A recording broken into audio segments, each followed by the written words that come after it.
Hamdan wa syukronillah, la ilaha illallah wa anna muhammadar rasulullah, amma ba'du. Alhamdulillah bisa melanjutkan kajian Risalah Salat bersama Porsi Rema. Hari ini kita akan membahas tentang dalil menutup salat, dalil doa di akhir salat ya.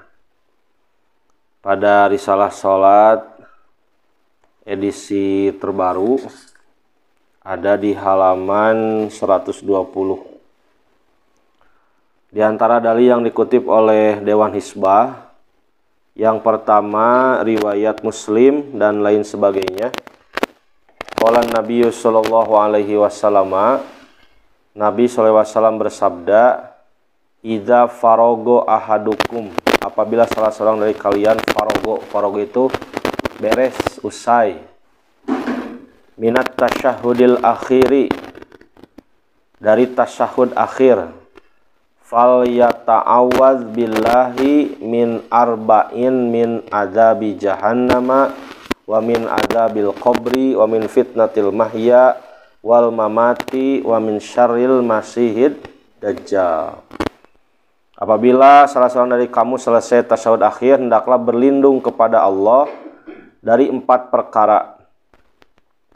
Ini sebagai doa di tahiyat akhir. Yang pertama berlindung dari azab jahanam, siksa neraka jahanam. Yang kedua berlindung dari siksa kubur, azabul qabri. Kemudian yang ketiga berlindung dari ujian ya, fitnah di situ ujian, fitnatil mahya wal mamat, ujian hidup dan mati. Yang keempat, wa min syarril masihid dajjal, dan dari kejahatan al-masih ad-dajjal. Yang pertama, kenapa kita harus berlindung dari siksa jahanam? Karena tempat yang terburuk di akhirat adalah neraka jahanam. Tapi bahkan sebelum dimasukkan ke dalam neraka jahanam, seseorang itu sudah mulai disiksa oleh Allah. Jadi ternyata penyiksaan itu ada muqaddimahnya, ada permulaan, ada pembukaannya. Mulai dari seseorang itu dicabut nyawa, mulai bermasalah dia kalau dia punya masalah sama Allah. Kemudian di alam kubur dia penuh dengan siksaan, saat dibangkitkan penuh dengan hal-hal yang menistakan, ketika di padang mahsyar menerima catatan, puncaknya di neraka jahanam. Artinya kita harus berpikir 1000 kali kalau mau bermaksiat. Karena hidup yang singkat dipakai maksiat, melaratnya dari sejak dicabut nyawa, alam kubur, dibangkitkan, padang mahsyar, kemudian dihitung amal. Itu prosesnya panjang, ada persaksian, ada catatan amal dikasihkan, kemudian nanti kita lewat ke jembatan itu as-sirat. Pada ujungnya kita dicampakkan ke dalam neraka jahanam. Nah, kemudian yang kedua, di sini juga disebut azabul qabri, siksaan kubur. Nanti perlu dibedakannya, ada kuburan, ada alam kubur. Kalau kuburan, tempat bangkai manusia, kuburan. Kalau alam kubur adalah alam lain selain alam dunia, sudah berbeda alam. Tidak bisa dari alam kubur kembali ke alam dunia, atau dari alam dunia mau ke alam kubur, mau jalan-jalan, jelong-jelong, nanti kembali lagi, tidak bisa. Maka alam kubur ini sering disebut juga barzakh. Barzakh itu artinya tembok pemisah. Pemisah antara alam dunia dengan alam mahsyar adalah alam barzakh. Orang yang sudah di alam terjadwalkan akan menuju alam mahsyar. Itu. Banyak cerita tentang alam kubur, siksaan di alam kubur itu ya, adzabul qabri. Di antaranya kan Rasul menggambarkan ketika seseorang di alam kubur, orang yang soleh, dia akan ditemani oleh sesosok makhluk yang wangi, tampan atau cantik, kemudian ramah. Ketika ditanya, siapakah engkau? Aku adalah amalmu. Silahkan tidur ditemani oleh sesosok makhluk yang menggembirakan. Ya, seperti kita kan ketika mau terlelap ya setiap malam, apa yang membuat kita tenang sampai tidur pulas? Di antaranya siapa yang ada di dekat kita. Iya, kalau di rumah ayah, ibu hadir atau siapapun yang kita sayangi, dipastikan bahwa mereka baik-baik saja. Maka ketika menutup mata itu senang hati. Berbeda ketika orang-orang kafir, orang-orang durhaka, orang-orang berdosa ketika di alam kubur ditemani oleh sesosok makhluk yang bengis, yang bau, yang rupanya menakutkan, galak. Ketika ditanya, siapa kamu? Makhluk itu menjawab, aku adalah amalmu. Ketika kita di dunia juga sama kan, ketika mau tidur, kita ada orang yang tidak kita senangi, ya, atau ada kegelisahan tentang seseorang yang ada di dekat kita kan tidak nyenyak tidurnya. Kalau ada yang meninggal dari sejak tahun pertama, ya, berarti sejak tahun 2022, mereka sedang menunggu lama di alam kubur. Jadi kalau hari ini kita meninggal, teteh-teteh pulang dari pengajian ini meninggal misalnya gitu ya. Itu terserah mau kalian dulu terus saya mangga gitu nya, mau teh. Atau misalnya ayeuna anak tapi aranjeun heula kamarina teu sawios. Itu. Sok we bade saha heula bade aranjeun heula teras anak, bade anak heula tapi aranjeun heula kitu teu naon. Kemudian yang ketiga, wa min fitnatil mahya, ujian hidup. Apa ujian hidup? Banyak ya. Sangat banyak ujian hidup itu. Mulai dari berbuat dosa. Pertanyaan, dari mana orang yang berpikiran kotor, punya niat maksiat tapi tidak melakukan, menahan diri, dengan orang yang soleh, tidak punya pikiran kotor? Lebih baik mana? Ulangi. Orang yang pertama dia punya pikiran jahat. Pokoknya banyak pikiran jahat, mau berzina, mau mencuri, mau melakukan itu, mau melakukan ini. Pokoknya setiap ide-ide jelek ada di dirinya. Tapi dia tahan sampai dia menjadi orang yang soleh. Lebih baik mana dari orang yang soleh ti dituna? Boro-boro mikir jahat sih eta mah. Bager we ti dituna. Pokoknya mah lempeng. Lebih baik mana? Yang pertama atau yang kedua? Nah, itulah kalian. Itulah kita. Jadi jangan menganggap orang yang soleh itu tidak punya pikiran jelek. Punya, tapi dilawan. Itulah diantara ujian hidup. Kan di situ perjuangannya. Makanya orang-orang yang pemaksiat suka menggoda. Ulah munafik. Itu kan mancing ka orang teh. Ulah jaim, ulah sok suci. Itu. Nah, maka memang orang yang soleh itu ikut berpikir jelek, tapi dia lawan. Dia tidak lakukan. Itu diantara gambaran ujian hidup. Wal mamati, ujian mati. Apa ujian mati? Para ulama menyebutkan diantaranya sakaratul maut.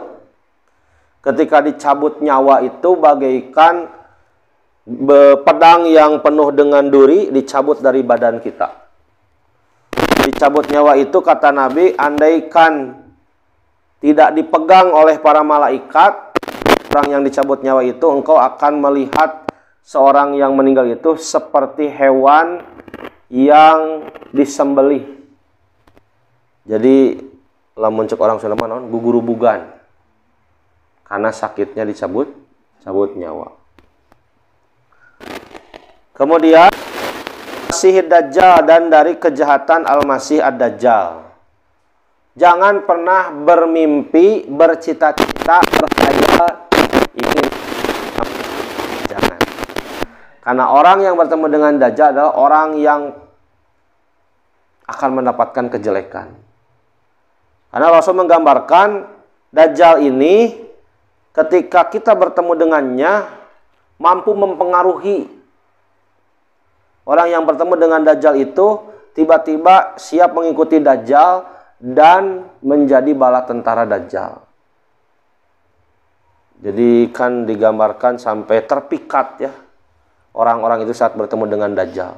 Dia mampu menguasai berbagai bahasa, mampu menjelajahi dunia gitu. Jadi jangan mau ketemu sama Dajjal dan jangan menjadi perempuan Dajjal. Apa? Dada jeung bujal. Nah, itu Dajjal ya. Nah, inilah 4 hal yang kita berdoa di akhir salat, maksudnya di tahiyat akhir. Kemudian Dewan Hisbah memasukkan hadis yang kedua. Di sini riwayat Muslim dari Abu Hurairah. Nabi bersabda, apabila salah seorang di antara kamu selesai dari tasyahudnya, hendaklah berlindung kepada Allah dari 4 perkara. Di sini dikasih lapadnya ya.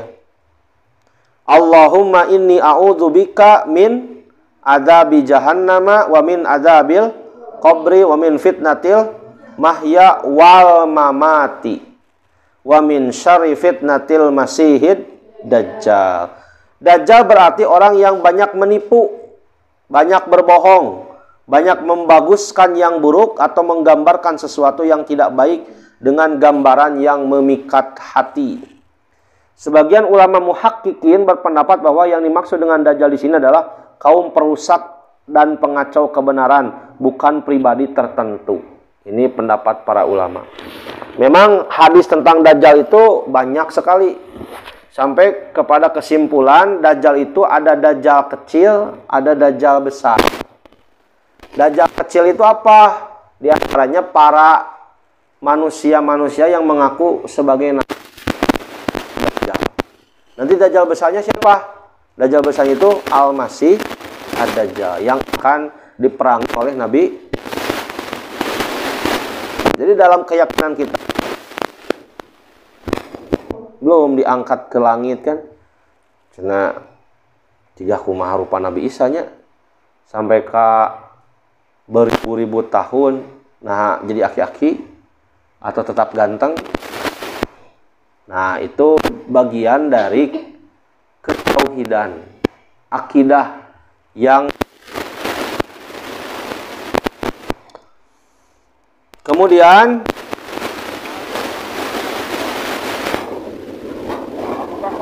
berkata di sini riwayat Al-Bukhari diantaranya kepada Rasulullah SAW. Abu Bakar berkata kepada Rasulullah, ajarilah aku doa yang dengannya aku akan berdoa dalam salatku.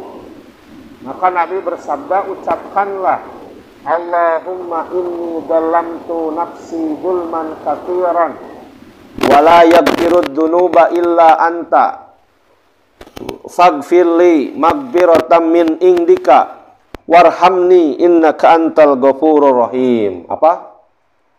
Ini dibaca sesudah wa min syarri fitnatil masihid dajjal. Jadi masih ada doa-doa yang lain, diantaranya ini. Siap? Allahumma inni nafsi dulman katsiran. Apa? Wala yaghfirud dzunuba illa anta faghfirli maghfiratan min indika warhamni innaka antal ghafur rahim. Sama. Allahumma ya Allah, sesungguhnya aku sering mendolim diriku sendiri cuman kasiron dengan kedoliman yang banyak. Apa diantara bentuk dolim kepada diri?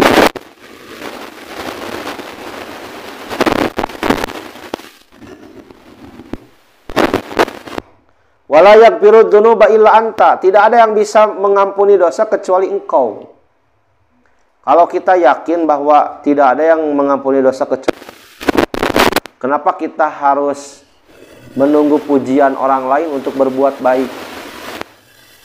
Sekali lagi, kalau kita yakin bahwa dosa itu hanya Allah yang mengampuni, kenapa harus nunggu orang saat kita mau berbuat baik?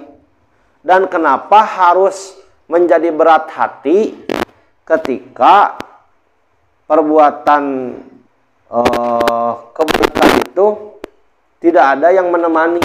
Karena kita yakin cuma Allah yang berhak untuk mengampuni, memberi pahala.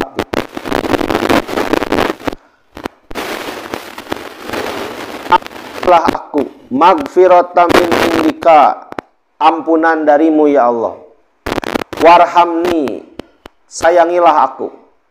Innaka antal ghafurur rahim, sesungguhnya engkau maha pengampun lagi maha penyayang.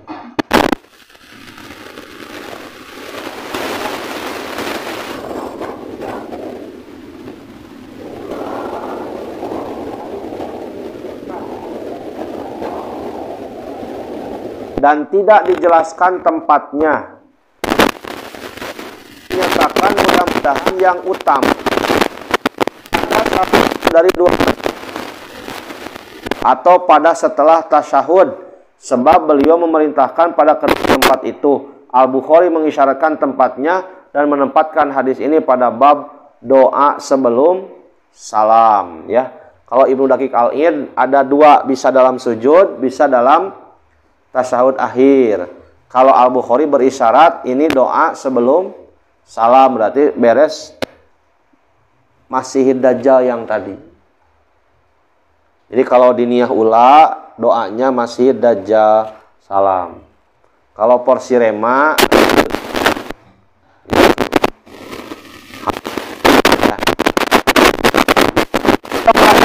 ada riwayat selanjutnya. Dalam riwayat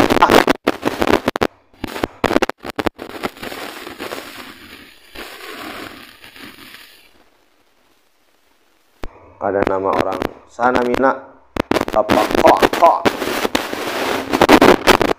berkata, seseorang memperhatikan Rasulullah dengan seksama ketika beliau sedang sholat, lalu beliau berdoa. Bagaimana doanya?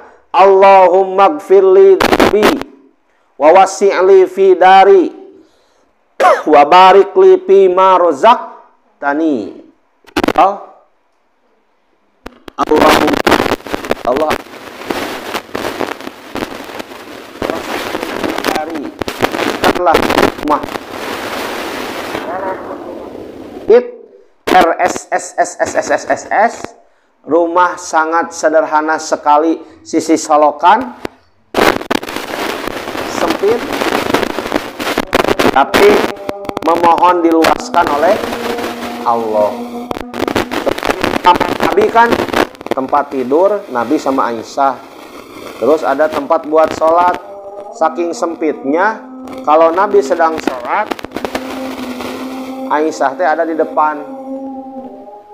Jadi pas sujud teh kan sampai telapak kaki Nabi kacabak ku Aisyah. Itu. Jadi menggambarkan betapa sempitnya ya tempat Rasulullah tidur. Wa barik li fi ma razaqtani, dan berkahilah rezeki yang telah engkau karuniakan kepadaku. Berkah rezeki itu penting. Kalau orang Sunda bilang saeutik mahi loba nabung. Saeutik mahi loba nyesa. Itu doa yang kedua, sambil menjawab adzan, sambil dihafalkan.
keduanya, Allahumma ighfir li dzanbi wa wassili fi dari wa barik li fi ma razaqtani. Satu. Dari Mu'ad bin Jabal, ini riwayat Ibnu Khuzaimah dan lain sebagainya. Ia berkata, Nabi bertemu denganku, kemudian beliau bersabda, sungguh aku ingin mewasiatkan kepadamu beberapa kalimat supaya engkau mengucapkannya pada setiap sholat. Bagaimana doanya? Allahumma a'inni ala dzikrika wa syukrika wa husni ibadatika. Ini juga sama dalam tahiyat akhir sebelum salam. Kan bisa juga ini digunakan di luar sholat juga bisa. Allahumma ya Allah a'inni, tolonglah aku ala dzikrika, untuk mengingatmu. Kita soleh bukan karena kita hebat, tapi karena kita ditolong sama Allah. Wa syukrika, tolonglah juga aku agar bersyukur kepadamu. Wa husni ibadatika, dan tolong juga aku agar membaguskan ibadahku kepadamu. 3 doa ini silakan dibaca setelah Masihid Dajjal, supaya kita naik level. Tidak seperti dunia ula lagi sholatnya. Ada level yang naik. Kata Dewan Hizbah, masih banyak doa-doa Rasulullah ketika sholat yang lain. Di sini dicukupkan sekian sebagai contoh. Terakhir untuk bahasan hari ini, dalil menutup sholat dengan salam. Ada dalilnya. Pertama, hadis riwayat Muslim. Aisyah berkata, Rasulullah SAW memulai sholat dengan takbir dan menutupnya dengan salam. Yang kedua, hadis riwayat Sahih Muslim dan An-Nasa'i. Sa'ad berkata, aku pernah melihat Nabi bersalam ke kanan dan ke kiri sehingga terlihat putih pipinya. Jadi, kalau kita salam jangan pedit. Salam deh. Assalamualaikum. Assalamualaikum. Ayo lebih pedetik kitu kumaha? Waalaikumsalam. Ciga anu keheul kanu kegigireun. Makanya saya pikir sebelum sholat ya kita teh harus damai dengan diri kita dan damai dengan orang lain. Jangan sampai terjadi pas mau sholat berjamaah di masjid, pas dekat masjid ada musuh terjadi. Balik deui. Kenapa? Karena harus bebas hatinya, harus bisa memaafkan. Nya sok kade saha wae digigireun urang nu katu salam. Untuk pedah di dieu mah musuh jadi robah. Astagfirullah. Tina salam jadi astagfirullah. Salam. Sampai pipi Nabi terlihat putih, maksudnya betapa Rasulullah sangat melirik ke kanan dan ke kiri. Jadi tidak tanggung. Selanjutnya hadis dari Abu Dawud, riwayat Abu Dawud, An-Nasai, Ibnu Majah dan Ahmad. Ibnu Mas'ud berkata, Nabi memberi kanan dan ke kiri, Assalamualaikum warahmatullah. Assalamualaikum warahmatullah. Hatta yura bayadu khaddihi, sampai terlihat pipinya putih. Artinya seimbang.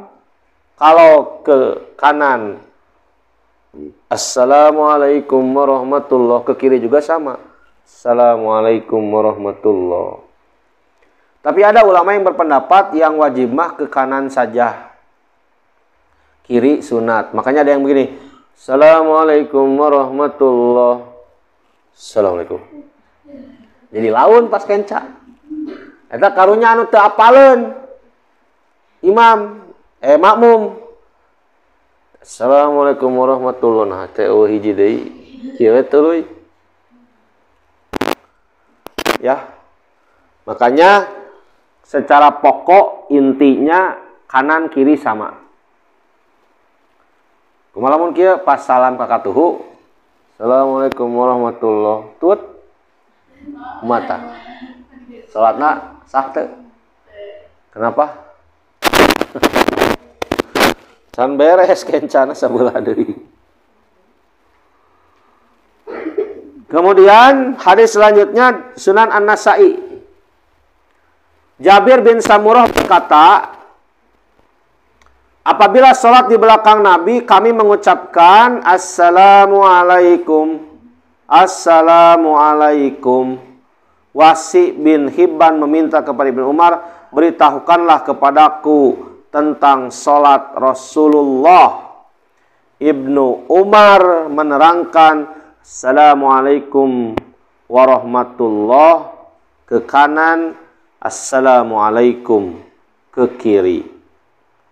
Nah, ini mah seolah-olah ada yang berkurang sedikit ya. Dalam riwayat An-Nasa'i, Musnad Ahmad, Musnad Abi Awanah, ternyata ada dalilnya. Assalamualaikum warahmatullah. Assalamualaikum. Itu riwayat siapa? Riwayat An-Nasa'i, Musnad Ahmad, dan Musnad Abu Awanah. Terus yang atasnya mah riwayat An-Nasa'i, Assalamualaikum tidak pakai warahmatullah. Assalamualaikum. Assalamualaikum. Bisa ternyata. Ada riwayatnya. Selanjutnya, Wa'il bin Hujr berkata dalam riwayat Abu Dawud, saya pernah sholat bersama Nabi. Beliau bersalam ke kanannya, Assalamualaikum warahmatullahi wabarakatuh. Dan ke kirinya, Assalamualaikum warahmatullahi wabarakatuh. Ini mah lengkap. Assalamualaikum warahmatullahi wabarakatuh. Apa lengkap? Assalamualaikum warahmatullahi wabarakatuh. Lengkap. Maka makmum harus sabar ya. Bereskan dulu imam. Keterangan mengenai hadis Abu Dawud ini, Ibnu Hajar Al-Asqalani menyatakan dalam kitabnya Bulughul Maram bi isnadin sahihin, dengan sanad yang sahih. Padahal beliau menyatakan dalam kitabnya At-Talkhis, Talkhisul Habir ya, bahwa hadis ini munqati, terputus, sebab beliau menisbatkan hadis ini kepada Abdul Jabbar bin Wa'il dan ia tidak mendengar dari ayahnya Wa'il. Dalam hal ini As-San'ani pensarah Bulughul Maram menelusuri sanad hadis ini dalam kitab Sunan Abu Dawud. Hadis itu diriwayatkan dari Alqamah bin Wa'il dari ayahnya. Kemudian As-San'ani menyatakan yang barusan yang lengkap ya. Maka dengan demikian hadis Abu Dawud ini selamat dari inqita', terputus. Maka pernyataan Sahih Ibnu Hajar terhadap hadis ini di sini dalam Bulughul Maram lebih utama apa yang ada dalam kitab Talkhisnya. Demikian dijelaskan dalam Subulus Salam jilid 1 halaman 195. Jadi boleh Assalamualaikum kanan kiri.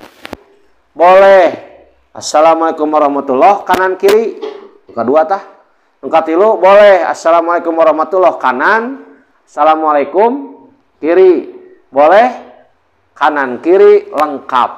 Assalamualaikum warahmatullahi wabarakatuh. Gantong dijawabnya pas babaturan Assalamualaikum warahmatullahi wabarakatuh. Orang geus nyampak. Waalaikumsalam. Makanya ini doa salam apa ini? Salam litta'abudi, salam ibadah. Kan salam itu macam-macam. Ustadz Aceng dalam buku etika hidup seorang muslim kan pernah kita bahas. Ada salam doa seperti beres ceramah, aqulu qouli hadza wastaghfirullahi walakum wassalamualaikum warahmatullahi wabarakatuh, kan gitu. Bagaimana jawabnya? Amin. Itu mah doa.